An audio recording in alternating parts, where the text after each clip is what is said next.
ॐ भूर्भुवस्वः तत्सवितुर्वरेण्यं भर्गो देवस्य धीमहि धियो यो नः प्रचोदयात्। उस प्राण स्वरूप, दुखनाशक, सुख स्वरूप, श्रेष्ठ, तेजस्वी, पापनाशक देव स्वरूप परमात्मा को हम अपने अंतरात्मा में धारण करें। वह परमात्मा हमारी बुद्धि को सतमार्ग की ओर प्रेरित करे। भाइयों बहनों, जय श्री राम, जय गुरुदेव, जय माँ आदिशक्ति। आप सभी भाइयों बहनों की साधना से संबंधित जिज्ञासाओं का समाधान करते हुए मैं आज प्रथम जिज्ञासा सम्मिलित कर रहा हूँ। बहन नीतू राणा जी ने अपनी जिज्ञासा प्रकट करते हुए लिखा है, प्रणाम भाई साहब, प्रणाम बहन, प्रणाम, खुश रहिए। मैं यह पूछना चाहती हूँ कि कोई हार्ट पेशेंट या किसी की सर्जरी हुई है या आँखों का ऑपरेशन हुआ है, किसी को कोई अन्य बीमारी है, तो क्या वह साधक कुंडलिनी साधना कर सकता है? कृपा करके मार्गदर्शन करें। बहन, जब किसी व्यक्ति का ऑपरेशन होता है तो लगभग 6 महीने तक उसे विशेष सावधानी रखने की आवश्यकता होती है। इसलिए 6 माह तक तो कम से कम विशेष साधना नहीं करनी चाहिए, क्योंकि इससे नाड़ियों पर विशेष दबाव पड़ता है। बाकी यदि कोई व्यक्ति ब्लड प्रेशर का भी पेशेंट है या अन्य किसी भी बीमारी का पेशेंट है, कुंडलिनी साधना करने से कोई भी समस्या नहीं है, कोई भी समस्या नहीं है। बल्कि होगा यह, कुंडलिनी साधना करने से उसकी बीमारी निश्चित रूप से उससे दूर जाएगी। इसलिए साधना कर सकते हैं, किंतु यदि ऑपरेट हुआ है किसी भी प्रकार का तो 6 महीने तक यह साधना नहीं करनी चाहिए।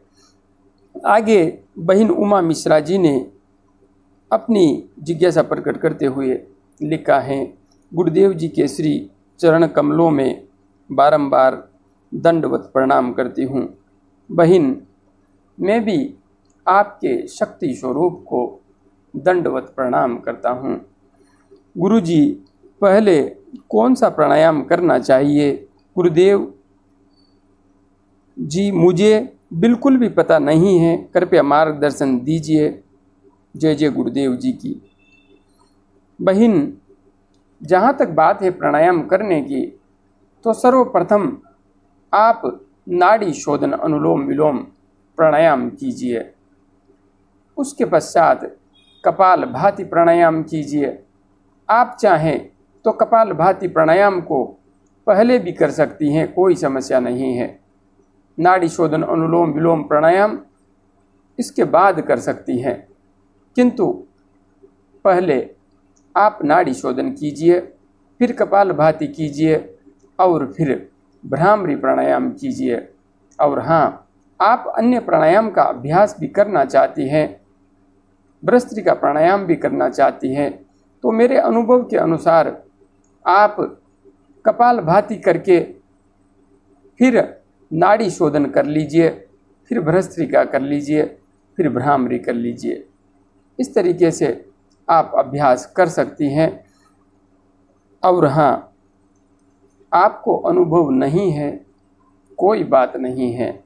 यह विज्ञान का युग है, आधुनिक युग है।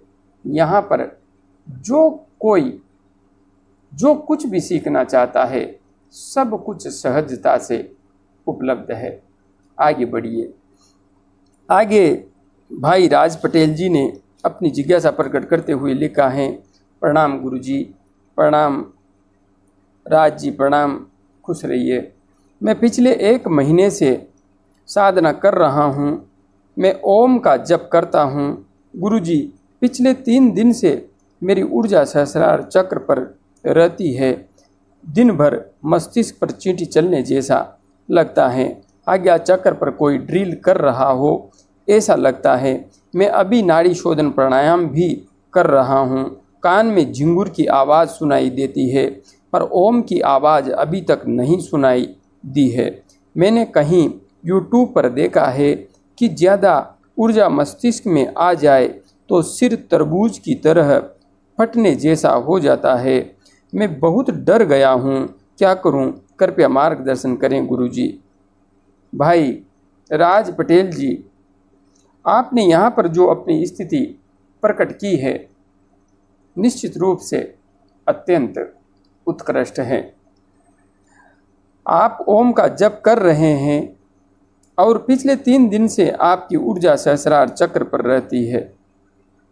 दिन भर मस्तिष्क पर चींटी चलने जैसा लगता है। आज्ञा चक्र पर कोई ड्रिल कर रहा हो ऐसा लगता है।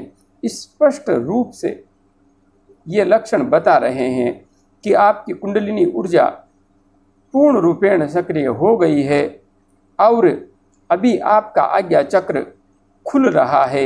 आज्ञा चक्र पर विशेष क्रिया हो रही है और प्राण का प्रवाह सहस्रार चक्र तक भी हल्का हल्का उठने लगा है। इसी की वजह से आपको मस्तिष्क में और आज्ञा चक्र पर ये सब लक्षण आ रहे हैं। मैं अभी नाड़ी शोधन प्राणायाम बहुत अच्छी बात है, भ्रामरी प्राणायाम भी अवश्य कीजिए और कपाल भाती प्राणायाम भी अवश्य कीजिए। कान में झुंझुर की आवाज़ सुनाई देती है, स्पष्ट है नाद ब्रह्म जागृत हो गया है, क्योंकि आपकी प्राण ऊर्जा आज्ञा चक्र तक सहस्रार चक्र तक उठ रही है। ओम की आवाज़ अभी तक नहीं सुनाई दी। ओम की आवाज़ नाद जागरण के चरणों के तहत अंतिम ध्वनि होती है। अभी आप नाद जागरण की प्रारंभिक स्थिति में हैं, इसलिए आगे बढ़ते रहिए। ओमकार का नाद भी आपको अवश्य सुनाई देगा और यदि नहीं भी सुनाई दे तो भी इसके संबंध में इतना चिंता करने की कोई आवश्यकता नहीं है। यदि आप सीधे प्रकाश पूर्ण स्थिति में पहुंच जाते हैं तो वह स्थिति नाद से ऊपर की होगी। आगे आपने लिखा है, मैंने कहीं YouTube पर देखा है कि ज़्यादा ऊर्जा मस्तिष्क में आ जाए तो सिर तरबूज की तरह फटने जैसा हो जाता है। आप मेरे से जुड़ गए हैं और जुड़ने के बाद आप प्राणायाम का अभ्यास भी कर रहे हैं। यहाँ पर स्पष्ट रूप से एक बात समझ लीजिए, सुषुम्ना नाड़ी में प्राण का प्रवाह कैसे करें उस वीडियो को देखिए। आज्ञा चक्र का जागरण कैसे करें उस वीडियो को भी देखिए। वैसे आपने देख लिया होगा, हाँ कुछ छोड़ना नहीं है। अच्छी तरह से आपको भ्रामरी प्राणायाम का, नाड़ी शोधन अनुलोम विलोम प्राणायाम का, कपाल भाती प्राणायाम का अभ्यास करना है। बाकी डरने की कोई ज़रूरत नहीं है। मैं आपकी सहायता के लिए हमेशा बैठा हूँ। हाँ, आपकी जिज्ञासा को सम्मिलित करने में मेरे को समय लग गया, इसके लिए मैं क्षमा प्रार्थी हूँ। किंतु स्थिति ऐसी थी कि मुझे कुछ दिनों से समय नहीं मिल पा रहा था, इस वजह से समय लग गया और आपकी जिज्ञासा को मैं देख भी नहीं पाया था। आज सम्मिलित किया है तो निश्चित ही आप सावधानीपूर्वक आगे बढ़िए, सब कुछ ठीक होगा। आगे बहन रविता सैनी जी ने अपनी जिज्ञासा प्रकट करते हुए लिखा है, गुरुजी प्रणाम। प्रणाम बहन, प्रणाम, खुश रहिए। गुरुजी, पहले मैं कोई समस्या आने पर भगवान से समाधान पूछती थी। मंत्र जप करने के बाद फिर 2-4 दिन बाद जरूरी होता तो जवाब जरूर सपने के माध्यम से प्राप्त होता था, पर अब ऐसा नहीं होता। अब मुझे जप करते हुए ध्यान के समय ही जवाब प्राप्त होता है। एक आवाज़ आती है, क्या यह मेरा वहम है? प्रणाम गुरुजी। बहन, आप एक उत्कृष्ट साधिका है, उत्कृष्ट साधिका। और मेरे से जुड़े हुए जितने भी साधक भाई बहन हैं, उनमें जो उत्कृष्टता के स्तर पर पहुँचे हैं, उनमें से आप भी एक हैं। यह जो कुछ आपके साथ घटित हो रहा है, यह आपका भ्रम नहीं, यह वास्तविक सत्य है। और आप जिस स्थिति पर अभी हैं उस स्थिति पर पहुंचना कुछ विरले साधकों के लिए ही संभव हो पाता है। इसलिए इसे अपना भ्रम नहीं, यह वास्तविकता है अध्यात्म जगत की, जो कि आपके साथ घटित हो रही है। आपको मेरी शुभकामनाएं हैं। निरंतर आगे बढ़ती रहिए, गहरे ध्यान में डूबती रहिए। अभी के लिए इतना ही। जय गुरुदेव, जय माँ आदिशक्ति।